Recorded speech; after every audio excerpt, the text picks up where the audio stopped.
இந்த படத்தோட ஸ்டார்டிங் சீன்லயே ஒரு அரண்மனை காமிக்கிறாங்க. அங்க இருக்கிற மொத்த இடமே பனியால சூழ்ந்திருக்கு. அங்க ஒரு ராணி நடந்து போயிட்டு இருக்காங்க. அவங்க இப்ப மாசமா இருக்கனால அங்க தூரத்துல ஒரு அழகான ரோஜா பூவை பாக்குறாங்க. அதை பறிக்கலாம்னு சொல்லி கை வச்சதுமே அவங்களோட ரத்தம் பட்டு கைப்பட்டு ரத்தம் வந்துடுது. இவங்களுக்கு பிறக்க போற குழந்தை எப்படி இருக்குன்னு சொல்லி அவங்க வேண்டிக்கிறாங்க. அங்க இருக்க அந்த பனி மாதிரியே அவளோட முகம் பார்க்க வெண்மையா அழகா இருக்கணும். அந்த ரோஜா பூ மாதிரி அவளோட இதழ்கள் பார்க்க ரொம்ப சிவப்பா இருக்கணும். அதெல்லாம் தாண்டி அவளோட இதயம் எல்லாத்த விடவும் ரொம்ப பலமாவும் எந்த ஒரு விஷயத்தையும் தாங்கக்கூடிய அளவுக்கு வீரமானதாகவும் இருக்கணும்னு சொல்லி இவங்க வேண்டிக்கிறாங்க. இவங்க வேண்டின மாதிரியே ஒரு அழகான ஒரு குழந்தை பிறகுது. அவளும் இப்போ ஓரளவுக்கு ஒரு 10 வயசு பொண்ணாயிடுறா. இவதான் இந்த படத்தோட ஹீரோயின் வளர வளர இந்த அம்மாகாரிக்கு உடம்பு சரியில்லாம போயிடுது. அவங்க ஒரு கட்டத்துல இறந்து போயிடுறாங்க. இவங்க இறந்து போனதுமே இந்த ராஜித்தை ஆண்டுகிட்டு இருக்க ஹீரோயினோட அப்பா மனதளவுல ரொம்ப பலவீனமாயிடுறாரு. இதான் சமயம்னு சொல்லி அவரோட எதிரிகள் சில பேரு இந்த ராஜித்தை கைப்பற்றலாம்னு சொல்லி இவங்க மேல போர் தொடுத்து வர்றாங்க. ஹீரோயினோட அப்பாவும் சும்மா சொல்லக்கூடாது. அவர்கிட்ட இருக்கிற அந்த ஆட்கள் பலத்தை வச்சு அங்க மொத்த பேரையும் அடிச்சு வரட்டிடுறாரு. இவங்க கூட சண்டை போட்டுக்கிட்டு இருந்தா அந்த மொத்த பேருமே இந்த ராஜாவுக்கு பயந்து அங்கிருந்து போயிட்டாங்க. அவங்க பிணை கைதியா ஒரு பொண்ணு புடிச்சு வச்சிருக்காங்க. அவளை அங்கேயே விட்டுட்டு போயிட்டாங்க. இவர் அங்க பாக்குறாரு. பார்க்கும்போது அந்த பொண்ணு ரொம்ப அழகா இருக்கிறா. இதுக்கு மேல நீ பயப்பட வேணாம், உன்னை நாங்களே பத்திரமா பாத்துக்கிறோம்னு சொல்லி இவரோட அரண்மனைக்கு கூட்டு போறாங்க. அடுத்த நாளே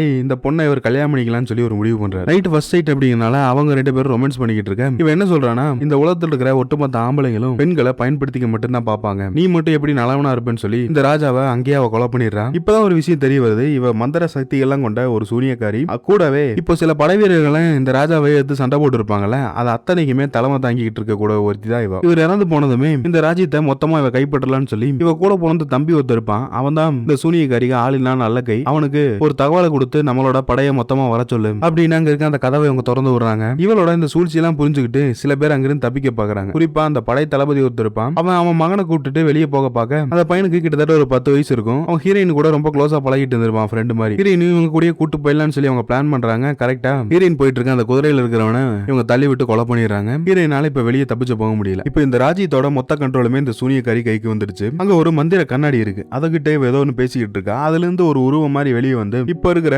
நிலைமையில எந்த மாதிரியான விஷயங்கள்லாம் இவ பண்ணும் அப்படிங்கிற மாதிரி சொல்லிக்கிட்டு இந்த உலகத்திலேயே அழகான ராணி யாருன்னு கேட்டா அது நீதான் சொல்லி அந்த கண்ணாடி சொல்லிட்டு போயிடுது. அடுத்ததான் இங்க பிணைக்கைதிகளா பிடிச்சு வச்சிருக்கிற ஒட்டுமொத்த ஆம்பளைங்களையும் அவ கொண்டுறா. ஹீரோயினாவை எதுவுமே பண்ணல. மேபி ஃபியூச்சருக்கு இவனால ஏதோ ஒரு தேவை இருக்கலாம்னு சொல்லி அங்க இருக்க சிறையில இவளை போட்டு அடைச்சு வச்சிடறாங்க. ஹீரோயினோட அப்பா இருந்தப்போ செல்வ செழிப்பா இருந்த இந்த நகரம் எப்போ அதை இவ அண்டர்டேக் கண்ட்ரோல் பண்ணாலும் அங்க இருக்க ஒட்டுமொத்த இயற்கையுமே அழிஞ்சு போயிடுது. மக்கள் பசி பஞ்சம்னு சொல்லி ரொம்ப கஷ்டத்துக்கு உள்ளாகிறாங்க. சின்ன பொண்ணு இருந்த ஹீரோயின் கிட்டத்தட்ட இப்போ ஒரு டீனேஜ் வயசு பொண்ணா மாறிடுறா. அவளை அந்த சிறையில அடைச்சு வச்சிருக்கிறத அந்த ஊர்ல இருக்க ஒரு பொண்ணு பாக்குறா. அங்க இருக்கிற நிறைய பொண்ணுங்களையும் இப்படித்தான் இந்த சூனியக்காரி அங்க அடைச்சு வச்சிருப்பா. ஹீரோயினை பார்த்ததுமே அவளுக்கு ரொம்ப சந்தோஷம். நீ இத்தனை நாளா இறந்து போயிட்டுன்னு சொல்லி சொல்லிக்கிட்டு இருந்தாங்க, நீ உயிரோட தான் இருக்கியா அப்படிங்கிற மாதிரி ஹீரோயின் பேசிக்கிட்டு இருக்கா. சொல்ல போனா ஹீரோயின் தான் இப்ப இளவரசியா இந்த நாட்டை ஆள வேண்டிய அதிகார பொறுப்புல இருக்க வேண்டியவ. ஃபர்ஸ்ட் சீன்ல ஒரு படை தளபதி தப்பிச்சு போயிருப்பாருல, அவரோட ஆளுக 2 பேர் இங்க மாட்டிக்கிறாங்க. இந்த சூனியக்காரி என்ன பண்றானா, நீங்க நலிக்கிறக்காக எத்தனை பேரை படையா திரட்டி கொண்டு வந்தாலும் உங்களால ஒண்ணுமே பண்ண முடியாது அப்படிங்கிற மாதிரி அவங்கள எச்சரிச்சுக்கிட்டு இருக்கான். அந்த சமயம் இவ பேசுறதெல்லாம் கேட்டுக்கிட்டு இருக்க முடியாதவன் அவன் கையில வச்சிருக்க கத்தியை வச்சு இவளை குத்த பாக்குறான். சாதாரண ஆளா இருந்தா சாக வாய்ப்பு இருக்கு. இவன் நிறைய மந்திரங்கள்லாம் தெரிஞ்ச சூனியக்காரி அப்படிங்கனால அவளுக்கு ஒண்ணுமே ஆகல. அந்த பையனை அங்கேயே கொடூரமா கொலை பண்றான். அதுவும் அவங்க அப்பனோட கண்ணுக்கு முன்னாலேயே. அவங்கிட்ட என்ன சொல்றானா, நீ உன்னோட தளபதி கிட்ட போய் சொல்லு, என்ன அவனால ஒண்ணுமே பண்ண முடியாது அப்படிங்கிற மாதிரி சொல்லி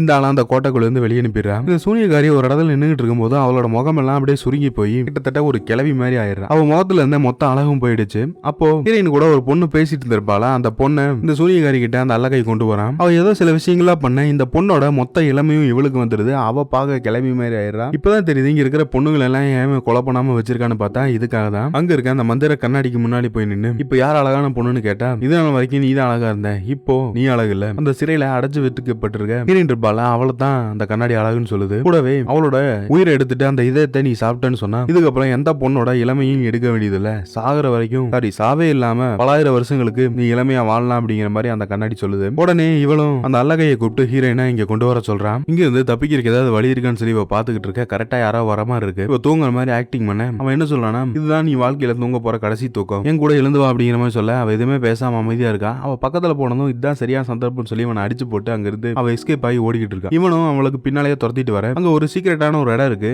அதுக்குள்ள பூந்ததுமே அது ஏதோ இந்த அரண்மனையோட அவுட்டர் ஏரியாவுக்கு போயிட அது வழியா வெளியே வர ஹீரோயின் அங்க ஒரு குதிரை இருக்கு. அதை எடுத்துட்டு இங்க இருந்து எஸ்கேப் ஆகி போய்கிட்டு இருக்கா. அவளையும் பின்தொடர்ந்து சில பேர் போய்கிட்டு இருக்காங்க. ஒரு குறிப்பிட்ட தூரம் கடந்ததும் அங்க இருக்கிற மொத்த இடமே முழுக்க முழுக்க காடுகளா தான் இருக்கு. இதுல ஒரு ஸ்பெஷாலிட்டி என்னன்னா, இந்த காட்டுக்குள்ள அந்த சூனியக்காரியோட அந்த மந்திர பவர் எல்லாம் வேலை செய்யாது. ஹீரோயின் போயிட்டு இருக்க அந்த குதிரையும் அவளும் அங்க இருக்கிற ஒரு மண்ணுக்குள்ள மூழ்குறாங்க. அந்த குதிரையை காப்பாத்துறதுக்கு எவ்வளவோ ட்ரை பண்றா, முடியல. இவளை துரத்திட்டு சில பேர் வந்திருப்பாங்கல்ல, அவனுங்களும் அதுக்குள்ள மாட்டிக்கிறாங்க. ஹீரோயின் இதுதான் சரியான சந்தர்ப்பம் சொல்லி அங்க இருந்து தப்பிச்சு ஓடிக்கிட்டு இருக்கா. ஒரு குறிப்பிட்ட தூரத்துக்கு மேல ஹீரோயினை அவனுங்கனால சேஸ் பண்ண முடியல. அந்த சூனியக்காரியோட அல்லகை இருப்பான்ல, இவங்கிட்ட வந்து கம்ப்ளைண்ட் பண்ணிட்டு சொல்லிட்டு இருக்கான். இந்த மாதிரி நாங்க எவ்வளவு முயற்சி பண்ணோம், அவனால பிடிக்க முடியல அப்படின்னு சொல்ல, எவ்வளவு பெரிய தப்பு பண்ணிருக்க தெரியுமா, உன்ன மாதிரி ஒரு டம்மி பீஸ் நம்பி இந்த எவ்வளவு பெரிய பொறுப்பை கொடுத்ததுக்கு என்னதான் சொல்லணும்னு சொல்லி கத்திக்கிட்டு இருக்கா. அந்த காட்டுக்குள்ள இவளோட அந்த மந்திர சக்தி எல்லாம் வேலை செய்யாது அப்படிங்கறனால அந்த காடை பத்தி மொத்தமுமே தெரிஞ்ச அவன ஒருத்தனை கூட்டிட்டு வாங்க, அவனை வச்சு ஹீரோயின் எங்க இருக்கிறா அப்படிங்கறத நம்ம கண்டுபிடிக்கலாம் அப்படிங்கிற மாதிரிலாம் இந்த அல்லகைக்கு அவன் ஆர்டர் போட்டுக்கிட்டு இருக்க. இப்பதான் புதுசா ஒரு கேரக்டர் காமிக்கிறாங்க. இவன் தான் அந்த படத்தோட ஹீரோ. ஒரு காலத்துல மிகப்பெரிய வேட்டைக்காரனா இருந்தவன் தன்னோட காதல் மனைவி இறந்து போனதுனால இப்படி சரக்கு அடிக்ட் ஆகி அங்க இருக்கிறவங்க எல்லாம் தேவையில்லாத ஏழரை இழுத்துக்கிட்டு இருக்க. கரெக்டா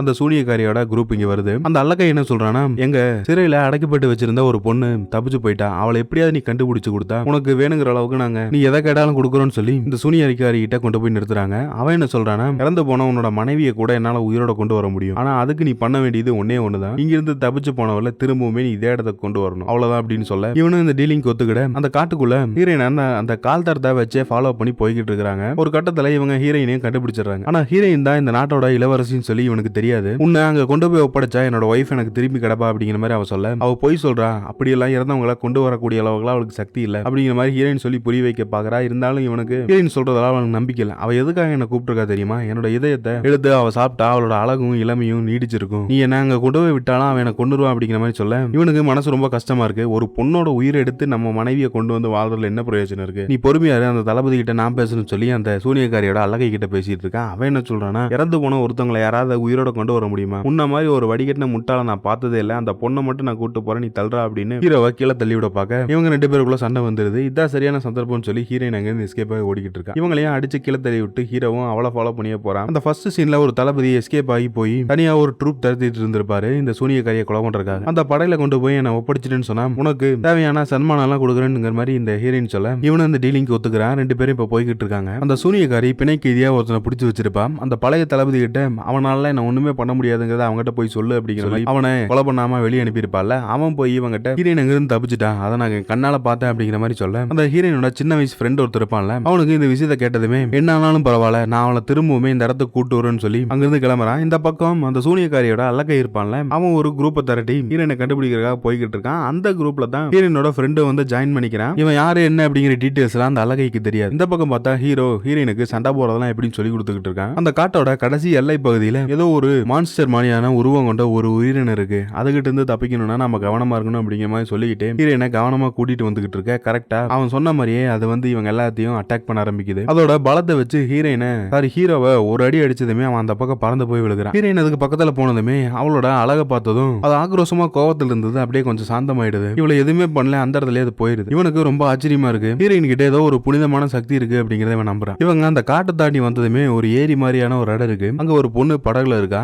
அவகிட்ட ஹெல்ப் கேட்டு இவங்க ஒரு வில்லேஜுக்கு வராங்க. இவனோட உடம்புல காயெல்லாம் பட்டு இருக்குல்ல, அதுக்கு இவங்களுக்கு ஹெல்ப் பண்ண அந்த லேடி தான் அந்த காயத்துக்கெல்லாம் முதல் உதவி பண்ணிட்டு இருக்கா. அப்போ ஹீரோயின் பேசுற சில விஷயங்கள் மூலியமா தான் தெரிஞ்சுக்கிறான் இவ தான் இந்த நாட்டோட இளவரசின்னு சொல்லி. அந்த சூனியக்காரியோட அந்த குரூப் கிட்ட இருந்து இவ தப்பிக்கணும்னு சொன்னா இந்த மாதிரியான ஒரு வில்லேஜ்ல அவ பதுக்கி இருக்கிறதா இப்போதைக்கு நல்லதுன்னு சொல்லி ஹீரோயினை இங்கேயே விட்டுட்டு இவன் மட்டும் இவனோட வேலையை பார்க்கலாம்னு சொல்லி அங்க இருந்து கிளம்ப கரெக்டா அந்த அல்லகையோட குரூப் அங்க வந்துடுறாங்க. அங்க இருக்கிற ஒட்டுமொத்த கிராம மக்களையும் அடிச்சு ஹீரோயினிங்கன்னு சொல்லி விசாரிச்சுட்டு இருக்காங்க. ஆனா அதே ட்ரூப்ல தான் ஹீரோயினோட அந்த சின்ன வயசு ஃப்ரெண்டு வந்திருப்பான். ஹீரோயினை காப்பாத்துறதுக்காக ஹீரோவும் அந்த இடத்துக்கு வரான். இவங்க ரெண்டு பேரும் சேர்ந்து அந்த வில்லன் கேங் கிட்ட இருந்து ஹீரோயினை சேஃப்டியா ஒரு இடத்துக்கு கூட்டு வராங்க. அங்கிருந்து தப்பிக்கிறதுக்காக ஒரு நைட்டு ஒரு பகல்னு சொல்லி பல மணி நேரம் தூங்காம ஏதோ ஒரு எல்லைக்கு வந்து இவங்க சேர்ந்திருக்காங்க. இவங்க வந்து இந்த காட்டுக்குள்ள சில குள்ளமான மனிதர்கள் எல்லாம் காமிக்கிறாங்க. அவங்களுக்கும் ஹீரோவுக்கும் ஏதோ சின்ன வயசுல இருந்தே பகை இருந்திருக்கும் போல இவனை பொறி வச்சு பிடிக்கிற மாதிரி பிடிச்சிடறாங்க. கூடவே ஹீரோயினும் மாட்டிக்கிறான். ஹீரோயின் தான் இந்த நாட்டோட முன்னாள் அரசரோட பொண்ணுன்னு சொல்லி எவ்வளவு சொல்லி புரிய வைக்க பாக்குறா. அங்க இருக்க சிலருக்கு நம்பிக்கை இல்ல. ஆனா அங்க கண்ணு ஏதோ ஒரு வயசான ஒருத்தர் இருப்பாரு. அவருக்கு ஹீரோயின் சொல்றதெல்லாம் உண்மை அப்படிங்கறத அவர் புரிஞ்சுக்கிறார். கூடவே ஹீரோயினாலதான் இப்போ இந்த சூனியக்காரியோட கொடூர ஆட்சியிலிருந்து விடுதலை கிடைச்சு இங்க இருக்கிற மக்கள்லாம் திரும்பவும் பழைய மாதிரி செழிப்பான ஒரு வாழ்க்கை வாழ போறாங்க. அவங்க ரெண்டு பேரையும் எது பண்ணாதீங்கன்னு சொல்ல இவங்க கூடவே சேஃப்டியான ஒரு இடத்துக்கு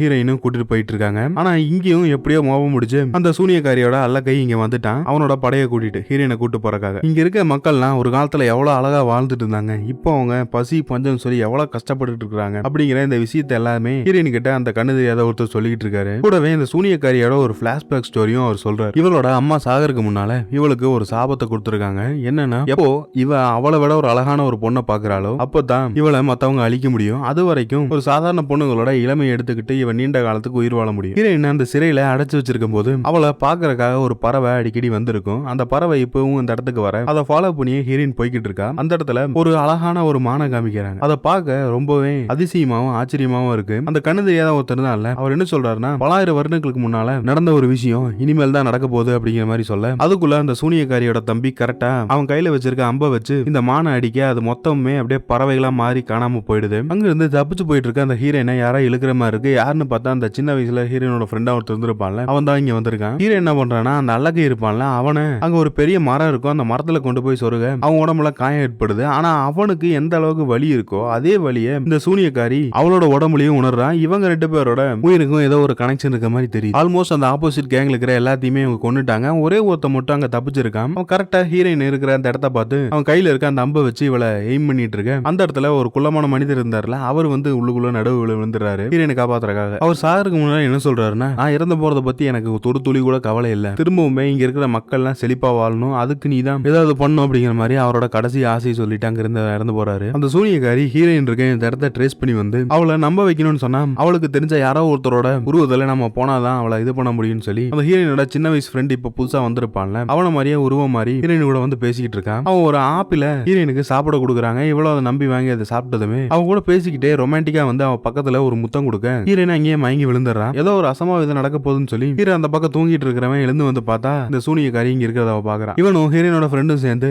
அவளை அங்கிருந்து விரட்டி அடிச்சிடறாங்க. ஆனா அவ போறதுக்கு முன்னால என்ன சொல்றானா நீங்க எவ்வளவு முயற்சி பண்ணாலும் அவளை உயிரோட அவங்களால காப்பாற்ற முடியாது. ஏதோ ஒரு பாய்சனை இவ அவளுக்கு கொடுத்துட்டாங்கிறது இவங்களுக்கு தெரியுது. வேற வழி இல்லாம இறந்து போன ஹீரோயினோட அந்த உடலை அத படைத்தளபதி இருக்கிற இடத்துக்கு கொண்டு போறாங்க. ஆனா ஹீரோயின் இறந்ததை இவனால ஏத்துக்கவே முடியல. ஹீரோ தன்னோட மனைவி இறந்தப்போ எந்த அளவுக்கு அவன் சோகமான ஒரு விஷயத்த ஃபீல் பண்ணானோ அந்த அளவுக்கு வலியை இப்ப அவனால உணர முடியுது. அவ இறந்துட்டா அப்படிங்கறத கூட இவன் பொருட்படுத்தாம ஏதோ நிறைய விஷயங்கள்லாம் பேசிக்கிட்டு இருக்க. கடைசியா போறதுக்கு முன்னால இந்த மண்ணு உலகத்தை தான் உன்னால ஆட முடியல. இறந்த பிறகு மேல போயாத அங்க இருக்கிற தேவதைகள் எல்லாம் உன்னோட சொல் பேச்சு கேட்பாங்க அப்படிங்கிற மாதிரி சென்டிமெண்டா பேசிட்டு கடைசியா ஒரு முத்தத்தை கொடுத்துட்டு இந்த பக்கம் போக ஹீரோயினோட கண்கள்ல இருந்து கண்ணீர் வருது. இவன் சொல்ற எல்லா விஷயத்தையுமே அவ சப்கான்சியஸ்ல கேட்டு இருந்திருக்கா. ஆக்சுவலா அவ இன்னும் சாகல உயிரோட தான் இருக்கா. இவன் எழுந்து வெளியே வந்ததுமே அங்க இருக்கிற எல்லா மக்களுக்கும் ரொம்ப ஆச்சரியம். அதை விட ஹீரோவும் ரொம்ப சந்தோஷப்படுறான். அவ என்ன சொல்றானா அந்த சூனியக்காரியை அழிக்கிறதுக்கு இங்க இருக்க ஒட்டுமொத்த வீரர்களும் சேர்ந்து நம்ம போனா மட்டும்தான் முடியும். அந்த அரண்மனை நம்மளோட சொத்து. அது முழுக்க முழுக்க நம்மளோட உரிமை. நாம தான் அதை காப்பாற்றணும்னு சொல்லி இவங்க எல்லாத்துக்கும் ஒரு நம்பிக்கையை கொடுத்து அந்த சூனியக்காரியை எதிர்த்து இவங்க போய்கிட்டு இருக்காங்க. அதே சமயம் இந்த பக்கம் அவ என்ன பண்றானா அங்க இருக்கிற